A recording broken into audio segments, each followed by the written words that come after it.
दोस्तों 4-5 दिन इंतजार करने तो बाद सारी इंटरनेशनल सिचुएशन वॉच करने तो बाद ਅੱਜ मैं सोचा कि ਤੁਹਾਡੇ ਨਾਲ अपने विचार ਸਾਂਝੇ ਕਰਾਂ और ਤੁਸੀਂ ਸਾਰੇ ਜਾਣਦੇ ਹੋ कि पिछले दिनों कैनेडा के प्राइम मिनिस्टर मिस्टर ट्रूडो ने ਉੱਥੋਂ ਦੀ पार्लीमेंट ਵਿੱਚ अपने देश की सरकार के उत्ते काफ़ी गंभीर इल्जाम लगाए हरदीप सिंह निज्जर के कतल ਨੂੰ ਲੈ ਕੇ और उन्हों की सपोर्ट ਉੱਥੋਂ ਦੀਆਂ ਜਿਹੜੀਆਂ प्रमुख दो ओपोजिशन पार्टीज़ ने उन्होंने लीडर ने खड़ के उत्थे उन्होंने पार्लीमेंट के विच इस गल का इंसाफ मंगया और ये मैं 4-5 दिन इसलिए मैं अज मैनू बोलण ते मैं मजबूर हाँ। हालांकि जिहड़ी मेरी एक नैशनल पार्टी है उहदा व्यू पॉइंट तकरीबन सबनों पता वा, पर फिर भी मैं समझा कि पिछले 4-5 दिन तो कोई भी सिख आगू पंजाब का नहीं बोलिया।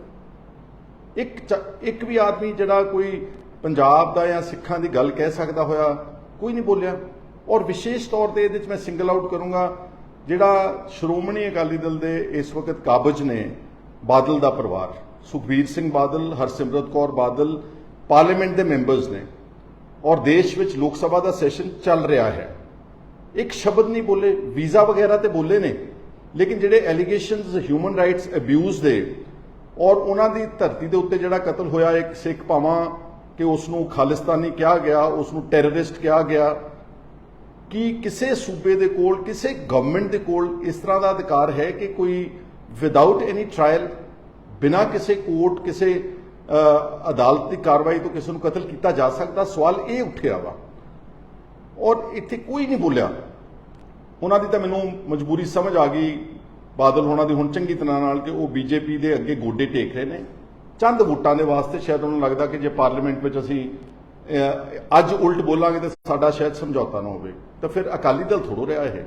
फिर तो एक नॉर्मल सुधारण जिद्दां बाकी पोलीटिकल पार्टियां ने जिद्दां इन्हां ने धारा 370 जो जम्मू कश्मीर के 2 टोटे किए गए सीगे उदों बीजेपी ने हमायत की, बिल्कुल उस तर्ज के उत्ते अज ये उत्थे बैठे ने। तो फिर सिखां नाल गिला करदे ने आण के कि जी सिख सानू अकाली दल नूं क्यों छड्ड रहे ने, अपनी मां पार्टी नूं क्यों छड्ड रहे ने, क्योंकि सिखां नूं लग रहा कि तुसीं मां पार्टी नहीं कि तुसीं एक टब्बर की पार्टी बन के रहे। दूसरा भगवंत मान ये चीफ मिनिस्टर है पंजाब का, ये मत समझना कि आम आदमी पार्टी कली नूं बिलोंग करता। अज वो 3 करोड़ पंजाबियों का चीफ मिनिस्टर है, मुख मंत्री आ, पहरेदार आ, चौकीदार आ। एक शब्द नहीं बोलिया। वो एडा इंपॉर्टेंट एक इशू, मतलब 8 लाख के करीब पंजाबी कैनेडा के जिन्हां दा भविख उन्हां चों बहुते नौजवान तबका वा जिन्हां दा भविख दाऽ ते लग गया ते अपने सूबे की इज्जत दाऽ ते लग गई पंजाब की और खास तौर पर उन्हां विचों सिखां दी। क्योंकि जदों भी कोई इदां दा एक्शन हुंदा या जदों कोई इदां दा मुद्दा उठदा जिथे खालिस्तान की गल वजदी है उत्थे फिर साडे देश का जिहड़ा इलैक्ट्रॉनिक मीडिया है अते जिहड़े ट्रोल करन वालियां फौजां ने इत्थे वो फिर दब के सारे सिखां नूं एक रंग विच पेंट करदियां ने, इक्को छवि दे विच कि इह तां गदार ने, ये अतवादी ने और किद्दां किद्दां दे शब्द चलते हैं। इत्थों तक कि साडा एक कलाकार आना सीगा शुभनीत, उसने इत्थे इंडिया च आण के परफॉर्म करना सीगा, एड्डी ट्रोलिंग की कि उसका एक शो जिहड़ा सी कैंसिल। वो तो एक सिर्फ सादा जिहा कलाकार सीगा और वो कह रहा कि मैं अपनी धरती ते आउणा चाहुंदा सीगा। आ इहदा इफैक्ट पिया। इहदे मुकाबले ते जदों कोई दूजियां वक्खवादी सुरां उठदियां ने, कोई हिंदू राष्ट्र की गल करदा ते उत्थे तां कोई इदां दा नज़रिया नहीं बनाया जांदा कि यह देश टुट जावेगा। उदों तो नैशनल मीडिया कुछ नहीं बोलता। इहदे नालों कई गुणा ज़्यादा ब्लेटेंटली शरेआम कानून ते संविधान दीयां धज्जियां उड़ा के इत्थे हिंदू राष्ट्र की गल कही जाती है। मैं कोई खालिस्तान के हक विच नहीं गा, बिल्कुल अच्छी तरह मैं पहला इत्थे क्लैरिफाई करना चाहना। पर मैं जो बाहरों बैठा एक देख रहा वहाँ एक दृश्य जिहदे साडे पंजाब की ते सिखां दी भंडी प्रचार किया जा रहा, पंजाबियों का विच ही भंडी प्रचार हो रहा वा। तो मैं समझदा तो किसी को तो बोलना चाहिए सी। भगवंत मान छोटी छोटी गल तो उठ के सवेरे ट्वीट करता, आ कदी कहता जी फलाने लीडर नूं 10वीं नहीं पढ़नी आई, इनू मैं कहना पंजाबी 10वीं करके दिखा दे, 45% नंबर लैके आ जा। छोटिया छोटिया गल्लां ते होर टिचरां करदा ओपोजिशन नूं। अज एडा वड्डा एक मसला उठिया जिहदे ते कौन साथ दे रहा कैनेडा का, इंटरनेशनल कम्यूनिटी च अज अमेरिका USA उन्होंने नाल खड़ा वा। उन्होंने एक प्रॉपर वाइट हाउस तो स्टेटमेंट आई है कि असीं किसी भी इस तरह के इशू ते किसी कंट्री नूं एग्जैम्पशन नहीं दे सकते। एग्जैम्पशन मतलब कि असीं उन्होंने ਅੱਖੋਂ ਪਰੋਖੇ ਨਹੀਂ ਕਰ ਸਕਦੇ ਕਿ ਤੁਸੀਂ ਕੁਝ ਵੀ ਕਰੋ ਤੇ ਅਸੀਂ ਸਿਰਫ ਤੁਹਾਡੇ ਨਾਲ ਵਪਾਰ ਦੇ ਸਾਧਨ ਬਣਾਉਣੇ ਨੇ, ਸੰਬੰਧ ਬਣਾਉਣੇ ਤੇ ਇਸ ਕਰਕੇ ਅਸੀਂ ਇਸ ਨੂੰ ਐਗਜ਼ੈਂਪਟ ਕਰ ਰਹੇ ਹਾਂ। ਇੱਦਾਂ USA ਨਾਲ ਖੜਾ ਹੋ ਗਿਆ, ਫਿਰ ਆਸਟ੍ਰੇਲੀਆ ਨਾਲ ਖੜਾ ਹੋ ਗਿਆ, ਫਿਰ UK ਨਾਲ ਖੜਾ ਹੋ ਗਿਆ, ਫਿਰ ਨਿਊਜ਼ੀਲੈਂਡ ਨਾਲ ਖੜਾ ਹੋ ਗਿਆ, ਫਿਰ G7 ਜਿਹੜਾ most powerful group of nations ਹੈ, ਫਿਰ ਉਹ ਖੜੇ ਹੋ ਗਏ। ਜਿਹੜੀਆਂ ਆਪਾਂ ਕਹਿੰਦੇ 5 ਆਈਜ਼ ਇੱਕ ਗਰੁੱਪ ਬਣਿਆ ਨੇਸ਼ਨਸ ਦਾ ਤਾਕਤਵਰ, ਫਿਰ ਸਾਰੇ ਉਹ ਖੜੇ ਹੋ ਗਏ ਨੇ। ਔਰ ਸਿਰਫ ਉਹ ਜਾਣਨਾ ਕੀ ਚਾਹੁੰਦੇ ਨੇ ਕਿ ਜਿਹੜੇ ਇਲਜ਼ਾਮ ਟਰੂਡੋ ਨੇ ਪਾਰਲੀਮੈਂਟ ਵਿੱਚ ਲਾਏ, ਔਰ ਉਸ ਤੋਂ ਬਾਅਦ ਉਹਨੇ ਜਸਟਿਨ ਟਰੂਡੋ ਨੇ, ਪ੍ਰਾਈਮ ਮਿਨਿਸਟਰ ਨੇ, ਇਹ ਇਲਜ਼ਾਮ ਕੱਲ ਫਿਰ ਦੁਬਾਰਾ ਜਿਹੜਾ ਨਿਊਯਾਰਕ ਦੇ ਵਿੱਚ UNO ਦੀ ਜਿਹੜੀ ਜਨਰਲ ਅਸੈਂਬਲੀ ਅਟੈਂਡ ਕਰਨ ਤੋਂ ਬਾਅਦ ਬਾਹਰ ਜਦੋਂ ਨਿਕਲਿਆ, ਉੱਥੇ ਜਿਹੜੀ ਇੰਟਰਨੈਸ਼ਨਲ ਮੀਡੀਆ ਸੀਗਾ, ਉੱਥੇ ਫਿਰ ਆਪਣੇ ਇਲਜ਼ਾਮ ਦੁਹਰਾਏ ਔਰ ਉਹਨੇ ਕਿਹਾ ਵੀ have credible information. After all ਇੱਕ ਦੇਸ਼ ਦਾ ਪ੍ਰਾਈਮ ਮਿਨਿਸਟਰ ਆ। ਔਰ ਪਿਛਲੇ ਦਿਨਾਂ 'ਚ ਸ਼ਾਇਦ ਇੱਕ ਦੇ ਦਿਨ ਦੇ ਵਿੱਚ CBC ਨੇ ਵੀ ਇੱਕ ਰਿਪੋਰਟ ਛਾਇਆ ਕੀਤੀ ਹੈ, ਕੈਨੇਡੀਅਨ ਬ੍ਰੌਡਕਾਸਟਿੰਗ ਜਿਹੜਾ ਉਹਨਾਂ ਦਾ ਟੈਲੀਵਿਜ਼ਨ ਹੈਗਾ CBC, ਉਸਨੇ ਵੀ ਇੱਕ ਰਿਪੋਰਟ ਉਹਨੇ ਕੋਟ ਕੀਤਾ CIS ਨੂੰ, ਕੈਨੇਡੀਅਨ ਇੰਟੈਲੀਜੈਂਸ ਸਰਵਿਸ ਨੂੰ। ਜੋ ਵੀ ਮੈਂ ਉਹਦੀ ਡਿਟੇਲਸ ਨਹੀਂ ਜਾਣਾ ਚਾਹੁੰਦਾ, ਮੈਂ ਫਿਰ ਕਹਿਣਾ ਚਾਹੁੰਦਾ ਕਿ ਮੈਂ ਕਿਸੇ ਦਾ ਪੱਖ ਨਹੀਂ ਲੈ ਰਿਹਾ। ਅੱਜ ਇੰਟਰਨੈਸ਼ਨਲ ਮੀਡੀਆ, ਇੰਟਰਨੈਸ਼ਨਲ ਜਿਹੜਾ ਦੇਸ਼ ਨੇ, ਉਹਦੇ ਵਿੱਚ ਭਾਰਤ ਦੀ ਬਦਨਾਮੀ ਹੋ ਰਹੀ ਆ। ਇਹ ਭਾਵੇਂ ਤੁਸੀਂ ਮੰਨੋ ਤੇ ਚਾਹੇ ਨਾ ਮੰਨੋ, ਜਿਹੜੇ ਇੱਥੇ ਆਪਾਂ ਬੈਠਦੇ ਨੇ ਰੋਜ਼, ਜਿਹੜਾ ਆਪਾਂ ਕਹਿੰਦੇ ਨਾ ਕਿ ਅਸੀਂ G20 ਦੀ ਸਮਿਟ ਕਰਾ ਕੇ ਦਿੱਲੀ ਵਿੱਚ ਬਹੁਤ ਵੱਡੇ ਪੱਧਰ ਦੇ ਵਿਸ਼ਵ ਪੱਧਰੀ ਭਾਰਤ ਦਾ ਅਸੀਂ ਇੱਕ ਨਾਮ ਖੱਟਿਆ ਵਾ, ਉਹ ਇੱਕ ਇਨਸੀਡੈਂਟ ਨੇ ਤੁਹਾਡਾ ਨਾਮ ਖਰਾਬ ਕੀਤਾ ਵਾ। ਔਰ rule of law, rule of constitution, ਇਹ ਤਾਂ ਸਭ ਤੋਂ ਵੱਡੀ ਮੰਗ ਹੈ ਨਾ ਦੁਨੀਆ ਦੇ ਵਿੱਚ ਕਿ ਅੱਜ ਜੇ ਸਿੱਖ ਜਿਹੜੇ ਨੇ, ਫਰਜ਼ ਕਰੋ ਅਗਰ ਇਹ ਗੱਲ ਇਲਜ਼ਾਮ ਸੱਚੇ ਨਿਕਲਦੇ ਨੇ, ਕੱਲ ਨੂੰ ਕੋਈ ਕੈਨੇਡੀਅਨ ਗਵਰਨਮੈਂਟ ਉੱਥੇ ਤੁਹਾਨੂੰ ਐਵੀਡੈਂਸ ਪ੍ਰੋਡਿਊਸ ਕਰਦੀ ਹੈ, ਹਾਲਾਂਕਿ ਉਹਨਾਂ ਨੇ ਕਿਹਾ ਕਿ ਯਾਰੀ ਕਿ ਸਾਡੀ ਜਿਹੜੀ CIS ਦੀ ਜਿਹੜੀ ਔਰਤ ਇੱਕ ਹੈਡ ਹੈ ਉਹਨਾਂ ਦੀ, ਉਹ ਇੰਡੀਆ ਵਿਜ਼ਿਟ ਕਰਕੇ ਇੱਥੋਂ ਦੀ ਸਰਕਾਰ ਨੂੰ ਕਾਫੀ ਹੱਦ ਤੱਕ ਇਸ ਕਤਲ ਦੇ ਮੁਤਲਕ ਸਬੂਤ, ਰਿਕਾਰਡਿੰਗਸ ਦਿਖਾ ਕੇ ਗਈ ਹੈ। ਅਗਰ ਕੱਲ ਨੂੰ ਇਹ ਸਬੂਤ ਸੱਚੇ ਨਿਕਲਦੇ ਨੇ ਤੇ ਸਾਰੇ ਭਾਰਤ ਦਾ, ਸਾਰੀ ਦੁਨੀਆ ਦੇ ਵਿੱਚ ਸਿਰ ਜਿਹੜਾ ਹੈ ਉਹ ਨੀਵਾਂ ਹੋਵੇਗਾ। ਅਗਰ ਆਪਾਂ ਟਰੂਲੀ ਭਾਰਤੀ ਹਾਂ, ਅਗਰ ਟਰੂਲੀ ਇੰਡੀਅਨਸ ਹੈ, then why do we support such extrajudicial killings? Do not we have a law? ਅਗਰ ਫਰਜ਼ ਕਰੋ ਕੋਈ ਡਿਲੇ ਕਰ ਰਿਹਾ ਕਿ ਕੈਨੇਡਾ ਜਿਹੜਾ ਐਕਸਟ੍ਰਾਡਾਈਟ ਨਹੀਂ ਕਰ ਰਿਹਾ ਉੱਥੋਂ ਦੇ ਜਿਹੜੇ ਸਾਨੂੰ ਵਾਂਟਡ ਬੰਦੇ ਨੇ, ਅੱਜ ਨਹੀਂ ਹੋਊਗਾ, ਸਾਲ ਨੂੰ ਹੋ ਜਾਊਗਾ, 2 ਸਾਲਾਂ ਨੂੰ ਹੋ ਜਾਊ, 3 ਨੂੰ ਹੋ ਜਾਊਗਾ, 5 ਨੂੰ ਹੋ ਜਾਊਗਾ। ਆਪਾਂ ਵੀ ਇੱਥੇ ਬਹੁਤ ਸਾਰੀਆਂ ਸਾਡੀਆਂ ਟ੍ਰਾਇਲਸ ਨੇ, ਇੰਨੀਆਂ ਡਿਲੇਡ ਨੇ, ਇੱਕ ਜਨਰੇਸ਼ਨ ਲੰਘ ਜਾਂਦੀ ਹੈ। ਕੀ ਆਪਣੇ ਕੋਲ ਅਧਿਕਾਰ ਹੈ ਕਿ ਅਸੀਂ ਦੇਸ਼ ਟੱਪ ਕੇ ਅੱਗੇ ਜਾ ਕੇ ਤੇ ਉੱਥੇ ਬੰਦੇ ਚੱਕ ਲਈਏ? ਇਹਦਾ ਮਤਲਬ ਇਹ ਹੋਇਆ ਕਿ ਜਿਹੜੇ ਪੰਜਾਬੀ ਨੇ ਤੇ ਸਿੱਖ ਨੇ, ਉਹ ਪੰਜਾਬ ਵਿੱਚ ਤਾਂ ਮਹਿਫੂਜ਼ ਹੈ ਹੀ ਨਹੀਂ ਹਨ, ਉਹ ਉੱਥੇ ਵੀ ਮਹਿਫੂਜ਼ ਨੇਗੇ। ਔਰ ਇੱਥੇ ਮੈਂ ਤਾਂ ਕਹਿ ਰਿਹਾ ਕਿ ਇੱਥੇ ਇੱਕ ਟਰੈਕ ਰਿਕਾਰਡ ਹੈ ਪੁਰਾਣਾ, ਪਿਛਲੇ 30, 35, 40 ਸਾਲ ਤੋਂ, ਕਿ ਪੰਜਾਬ ਦੇ ਵਿੱਚ ਝੂਠੇ ਪੁਲਿਸ ਮੁਕਾਬਲਿਆਂ ਵਿੱਚ, ਐਕਸਟਰਾ ਜੁਡੀਸ਼ੀਅਲ ਕਿਲਿੰਗਸ ਵਿੱਚ ਬੰਦੇ ਨਹੀਂ ਮਾਰੇ ਗਏ। ਪਰਸੋਂ ਚੌਥ ਹੀ ਅੰਮ੍ਰਿਤਸਰ ਦੇ ਅਦਾਲਤ ਨੇ 3 ਕੇ 4 ਪੁਲਿਸ ਵਾਲਿਆਂ ਨੂੰ ਸਜ਼ਾ ਦਿੱਤੀ ਆ for killing people, innocent 6 in fake encounter. ਔਰ ਵੈਸੇ ਵੀ ਹੋਰ ਬਹੁਤ ਸਾਰੀਆਂ ਗੱਲਾਂ ਨੇ। ਕੀ ਇਹਦੇ ਨਾਲ ਸਾਡਾ ਸਿਰ ਉੱਚਾ ਹੁੰਦਾ? ਕੀ ਇਹਦਾ ਮਤਲਬ ਹੈ ਕਿ ਉਹ ਕੀ ਕਹਿੰਦੇ ਹੁੰਦੇ ਕਿ ਜਿਹੜਾ ਤਕੜਾ ਉਹਦੀ 7ਵੀਂ ਹੀ ਸਹੁੰ, ਕਿ ਜਿਹੜਾ ਤਕੜਾ ਉਹ ਜਿੱਥੇ ਮਰਜ਼ੀ ਜਾ ਕੇ ਜਿਹਨੂੰ ਮਰਜ਼ੀ ਮਾਰ ਦੇਵੇ? ਇਹ ਤਾਂ ਫਿਰ ਤਕੜੇ ਤੇ ਕਮਜ਼ੋਰ ਦੀ ਲੜਾਈ ਹੋਊਗੀ। ਇਹ ਤਾਂ ਫਿਰ ਰੂਲ ਆਫ ਲਾਅ ਤੇ ਕਨਸਟੀਟਿਊਸ਼ਨ ਦੀ ਲੜਾਈ ਤੇ ਅਦਾਲਤਾਂ ਦੀ ਲੜਾਈ ਤਾਂ ਰਹਿ ਨਹੀਂ ਗਈ। ਫਿਰ ਇਹ ਤਾਂ ਡਿਸਆਰਗੇਨਾਈਜ਼ਡ ਗਰੁੱਪਸ ਕਰਦੇ ਨੇ ਦੁਨੀਆ ਦੇ ਵਿੱਚ, ਜਿਹੜੇ ਸੋ ਕਾਲਡ ਟੈਰਰਿਸਟ ਗਰੁੱਪਸ ਨੇ, ਆਰਗੇਨਾਈਜੇਸ਼ਨਸ ਨੇ, they have no rule of law. But countries like India, ਜਿਹੜੀ ਇੱਕ ਬਹੁਤ ਵੱਡੀ ਡੈਮੋਕ੍ਰੇਸੀ ਹੈ ਸਾਰੀ ਦੁਨੀਆ ਦੇ ਵਿੱਚ, ਇੱਕ ਗਰੋਇੰਗ ਡੈਮੋਕ੍ਰੇਸੀ ਆ, ਇੱਕ ਪ੍ਰੋਗਰੈਸਿਵ ਕੰਟਰੀ ਗਿਣਿਆ ਜਾ ਰਿਹਾ ਵਾ ਸਾਰੀ ਦੁਨੀਆ 'ਚ। ਸਾਡੀ ਇਕਨੋਮੀ ਇਸ ਵਕਤ ਉਤਲੇ ਨੰਬਰਾਂ ਵਿੱਚ ਆ ਰਹੀ ਹੈ। ਸਾਡੀ 3 ਟ੍ਰਿਲੀਅਨ ਡਾਲਰਸ ਦੀ ਇਕਨੋਮੀ ਆ। ਹਾਲਾਂਕਿ Canada the we not to forget, ਉਹਦੀ ਸਾਡੇ ਮੁਕਾਬਲੇ ਤੇ ਪੋਪੂਲੇਸ਼ਨ 140 ਕਰੋੜ ਦੇ ਮੁਕਾਬਲੇ ਤੇ ਸਿਰਫ 4 ਕਰੋੜ ਆ। ਉਹਨਾਂ ਦੀ ਇਕਨੋਮੀ 2 ਟ੍ਰਿਲੀਅਨ ਦੀ ਹੈਗੀ ਆ। ਔਰ ਉਹਨਾਂ ਦਾ ਜਿਹੜਾ ਪਰ ਕੈਪੀਟਾ ਹੈਗਾ ਐਜ਼ ਪਰ GDP, ਉਹ ਸਾਡੇ ਨਾਲੋਂ ਕਈ ਗੁਣਾ ਜ਼ਿਆਦਾ। ਚਲੋ ਮੈਂ ਉਸ ਪਾਸੇ ਨਹੀਂ ਜਾਣਾ ਚਾਹੁੰਦਾ, ਪਰ ਸਾਡੇ ਕੋਲ ਇੱਕ ਸੰਵਿਧਾਨ ਹੈ, ਰੂਲ ਆਫ ਲਾਅ ਹੈ। ਔਰ ਮੈਨੂੰ ਤਾਂ ਐਂ ਲੱਗਦਾ ਅਗਰ ਇਹ ਗੱਲਾਂ ਸੱਚੀਆਂ ਉੱਥੇ ਨਿਕਲ ਰਹੀਆਂ ਨੇ, ਇਹਦਾ ਮਤਲਬ ਇੱਥੇ ਤਾਂ ਪੰਜਾਬ ਦੇ ਵਿੱਚ ਕੋਈ ਵੀ ਸੇਫ ਨਹੀਂਗਾ। ਇਹਦਾ ਮਤਲਬ ਕੋਈ ਵੱਡੀ ਗੱਲ ਨਹੀਂ ਗੀ। ਮੈਂ ਸ਼ੰਕਾ ਜ਼ਾਹਰ ਕਰ ਰਿਹਾ ਹਾਂ ਕਿ ਦੀਪ ਸਿੱਧੂ ਵੀ ਇਸੇ ਤਰ੍ਹਾਂ ਦਾ ਕਤਲ ਦਾ ਸ਼ਿਕਾਰ ਹੋਇਆ ਹੋਵੇਗਾ, ਤੇ ਹੋਰ ਵੀ ਹੋਇਆ ਹੋਣਗੇ ਜਿਹੜੇ ਵੋਕਲ ਨੇ।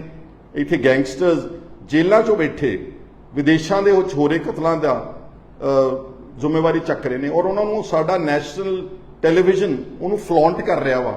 ਇੱਕ ਜੇਲ੍ਹ 'ਚ ਬੈਠਾ ਗੈਂਗਸਟਰ ਆ, ਪਿਛਲੇ ਦਿਨਾਂ 'ਚ ਤੁਸੀਂ ਦੇਖਿਆ ਵਾ। ਔਰ ਇੱਥੇ ਜੇਲ੍ਹ 'ਚ ਬੈਠੇ ਗੈਂਗਸਟਰਸ ਇੰਟਰਵਿਊਜ਼ ਦੇ ਰਹੇ ਨੇ ਕਿ ਇਹ ਇਸ ਰੂਲ ਆਫ ਲਾਅ ਤੇ ਇਸ ਕਨਸਟੀਟਿਊਸ਼ਨ ਤੇ ਅਸੀਂ ਫਖਰ ਕਰਦੇ ਹਾਂ ਕਿ ਭਗਵੰਤ ਮਾਨ ਤੁਸੀਂ ਫੋਟੋ ਪਿੱਛੇ ਬਾਬਾ ਸਾਹਿਬ ਅੰਬੇਦਕਰ ਦੀ ਇਸ ਲਈ ਟੰਗੀ ਹੋਈ ਹੈ ਕਿ ਤੁਸੀਂ ਤੁਹਾਡੇ ਪੰਜਾਬ ਦੇ ਵਿੱਚ ਜੇਲ੍ਹਾਂ 'ਚੋਂ ਇੰਟਰਵਿਊਆਂ ਚੱਲਣ ਤੇ ਜੇਲ੍ਹਾਂ 'ਚੋਂ ਸਭ ਕੁਝ ਚੱਲੇ, ਵੀਡੀਓਜ਼ ਆਉਣ ਤੇ ਤੁਸੀਂ ਕੁਝ ਨਾ ਕਰੋ। ਔਰ ਐਡੇ ਇੰਪੋਰਟੈਂਟ ਸੈਂਸੇਸ਼ਨਲ ਮੈਟਰ ਦੇ ਉੱਤੇ ਜਿੱਥੇ ਲੱਖਾਂ ਨੌਜਵਾਨਾਂ ਦਾ ਭਵਿੱਖ ਜੁੜਿਆ, ਤੁਸੀਂ ਉਹਦੇ ਤੇ ਨਾ ਬੋਲੋ।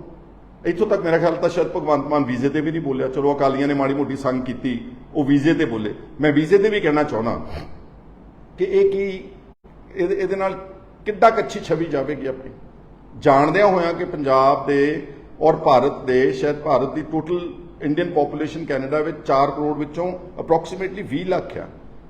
ਤੁਸੀਂ ਇਸ ਇੱਕ ਇਨਸੀਡੈਂਟ ਨੂੰ ਇਸ਼ੂ ਬਣਾ ਕੇ ਤੁਸੀਂ ਕਹਿੰਦੇ ਅਸੀਂ ਕੈਨੇਡੀਅਨਸ ਨੂੰ ਕਿਸੇ ਨੂੰ ਵੀਜ਼ਾ ਨਹੀਂ ਦੇਣਾ। ਉਹਦੇ ਬਹੁਤ ਸਾਰੇ ਗੈਰ ਪੰਜਾਬੀ ਵੀ ਮਾਰੇ ਜਾਣਗੇ, ਬਹੁਤ ਸਾਰੇ ਕੇਰਲਾ ਦੇ, ਬਹੁਤ ਸਾਰੇ ਸਾਊਥ ਇੰਡੀਅਨ ਦੇ ਸਟੇਟ ਦੇ, ਗੁਜਰਾਤ ਦੇ ਪ੍ਰਾਈਮ ਮਿਨਿਸਟਰ ਸਾਹਿਬ ਦੀ ਸਟੇਟ ਦੇ ਬਹੁਤ ਪ੍ਰੋਗਰੈਸਿਵ ਬਿਜ਼ਨਸਮੈਨ ਕੈਨੇਡਾ ਤੇ ਅਮਰੀਕਾ 'ਚ ਬੈਠੇ ਨੇ। ਇਹ ਤਾਂ ਉਹ ਵੀ ਸ਼ਿਕਾਰ ਹੋ ਜਾਣਗੇ। ਔਰ ਮੈਂ ਅੰਤ ਵਿੱਚ ਕਹਿਣਾ ਚਾਹੁੰਦਾ, ਦੇਖੋ ਮੈਂ ਅੱਜ ਬੋਲਿਆ, ਹੋ ਸਕਦਾ ਮੈਨੂੰ ਇਸ ਗੱਲ ਵਾਸਤੇ ਖਮਿਆਜ਼ਾ ਵੀ ਭੁਗਤਣਾ ਪਵੇ, ਪਰ ਫਿਰ ਅਲਟੀਮੇਟਲੀ ਕੀ ਕਹਿੰਦੇ ਨੇ ਕਿ ਸਭ ਕੁਝ ਰਾਜਨੀਤੀ ਨਹੀਂ ਹੁੰਦੀ, ਕੁਝ ਤੁਹਾਡੀ ਜ਼ਮੀਰ ਵੀ ਹੁੰਦੀ ਆ। ਤੁਹਾਡੇ ਅੰਦਰ ਜਿਹੜੇ ਜਜ਼ਬਾਤ ਤੇ ਭਾਵਨਾਵਾਂ ਨੇ, ਉਹਦੇ ਬਾਰੇ ਮੈਂ ਬੜਾ ਸੋਚਣ ਵਿਚਾਰਨ ਤੋਂ ਬਾਅਦ ਇਹ ਗੱਲ ਮੈਂ ਅੱਜ ਤੁਹਾਡੇ ਸਾਹਮਣੇ ਰੱਖੀ ਆ। ਔਰ ਜਿੱਥੋਂ ਤੱਕ ਕਾਂਗਰਸ ਦਾ ਵਿਊ ਪੁਆਇੰਟ ਹੈ, ਠੀਕ ਹੈ, ਸਾਡੇ ਕੁਝ ਲੀਡਰਸ ਇੱਥੇ ਉਹੀ ਨੈਸ਼ਨਲਿਸਟ ਵਿਊ ਪੁਆਇੰਟ ਲੈਂਦੇ ਨੇ, ਉਹਨਾਂ ਨੂੰ ਅਧਿਕਾਰ ਹੈਗਾ ਕਿਉਂਕਿ ਉਹਨਾਂ ਦਾ ਦਾਇਰਾ ਇੱਕ ਸਾਰੇ ਦੇਸ਼ ਦੇ ਐਂਗਲ ਤੋਂ, ਲੇਕਿਨ ਸਾਡਾ ਦਾਇਰਾ ਤਾਂ ਸਾਡੀ ਆਪਣੀ ਸਟੇਟ ਹੈ, ਸਾਡੀ ਆਪਣੀ ਕੌਮ ਹੈ। ਜੇ ਅਸੀਂ ਆਪਣੀ ਕੌਮ ਨੂੰ ਨਹੀਂ ਬੋਲਾਂਗੇ ਤੇ ਫਿਰ ਅਸੀਂ ਲੀਡਰ ਹੋਣ ਦੇ ਹੱਕਦਾਰ ਨਹੀਂ। ਹਾਲਾਂਕਿ ਅਗਰ ਮੈਂ ਰਾਹੁਲ ਗਾਂਧੀ ਦੀ ਗੱਲ ਕੋਟ ਕਰਾਂ ਤੇ ਉਹ ਜਦੋਂ ਪਿੱਛੇ ਇੰਗਲੈਂਡ ਦੇ ਦੌਰੇ ਤੇ ਗਏ ਸੀ, ਉਹਨਾਂ ਨੇ ਆਕਸਫੋਰਡ ਵਿੱਚ ਇੱਕ ਇੰਟਰਵਿਊ ਦਿੱਤੀ ਹੋਈ ਆ। ਉਹਨਾਂ ਨੇ ਉੱਥੇ ਬੈਠ ਕੇ ਇੰਗਲੈਂਡ ਦੀ ਧਰਤੀ ਤੇ ਕਿਹਾ ਸੀਗਾ ਕਿ ਜਿਹੜੀਆਂ ਮਾਈਨੋਰਿਟੀਜ਼ ਨੇ ਇੰਡੀਆ ਦੇ ਵਿੱਚ, particularly ਸਿੱਖਸ ਤੇ ਮੁਸਲਿਮਸ ਨੂੰ ਸਿੰਗਲ ਆਊਟ ਕੀਤਾ ਕਿ ਇਹ ਸੈਕੰਡ ਰੇਟ ਸਿਟੀਜ਼ਨਸ ਨੇ।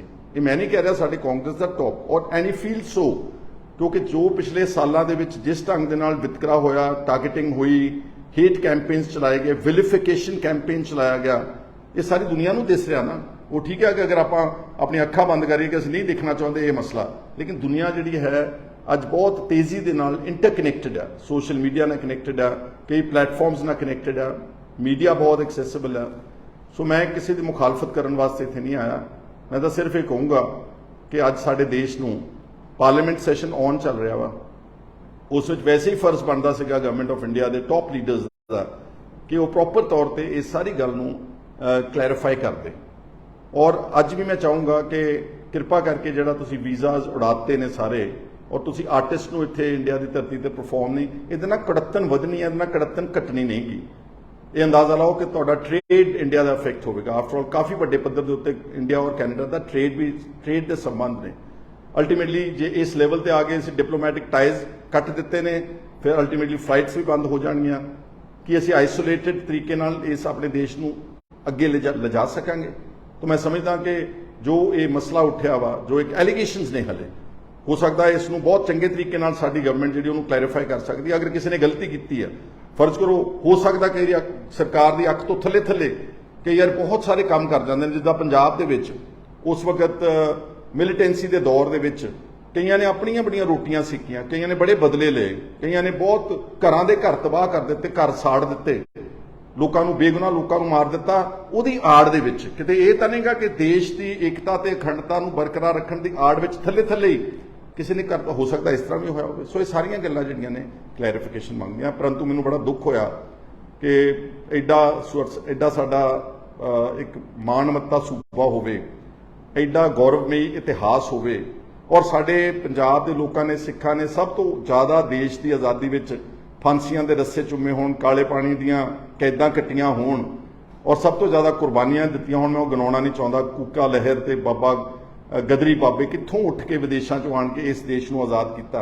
ਅੱਜ ਵੀ ਸਾਡੇ ਬੰਦੇ ਨੇ ਜਿਹੜੇ, ਜਦੋਂ ਕੋਈ ਬਾਰਡਰਸ ਦੇ ਉੱਤੇ ਕੋਈ ਦੇਸ਼ ਹਮਲਾ ਕਰਦਾ, ਦੂਸਰਾ ਵਿਰੋਧੀ ਦੇਸ਼, ਤੇ ਜਦੋਂ ਕਫਨ ਆਉਂਦੇ ਨੇ ਪੰਜਾਬ ਦੇ ਵਿੱਚ, ਉਹਦੇ 'ਚ ਹਮੇਸ਼ਾ ਜਾਂ ਇੰਡੀਆ 'ਚ ਆਉਂਦੇ ਨੇ, ਜਦੋਂ ਮਰਦੇ ਨੇ ਬਾਰਡਰਸ ਦੇ ਰਖਵਾਲੀ, ਉਹ ਪੰਜਾਬ ਦੇ ਹੀ ਬਸ਼ਿੰਦੇ ਹੁੰਦੇ ਹਨ। ਔਰ ਇਸ ਤੋਂ ਇਲਾਵਾ ਜੋ ਸਾਡਾ ਸਪੋਰਟਸ ਵਿੱਚ ਯੋਗਦਾਨ ਹੈ, ਜੋ ਸਾਡਾ ਫੂਡ ਪ੍ਰੋਡਕਸ਼ਨ ਵਿੱਚ ਇਸ ਦੇਸ਼ ਨੂੰ ਸੈਲਫ ਸਫੀਸ਼ੀਐਂਟ ਕੀਤਾ, ਖਾਣ ਪੀਣ ਦੀਆਂ ਚੀਜ਼ਾਂ ਵਿੱਚ, ਅਨਾਜ ਵਿੱਚ, ਉਹ ਗੱਲਾਂ ਸਾਰੀਆਂ ਸੈਕੰਡਰੀ ਨੇ।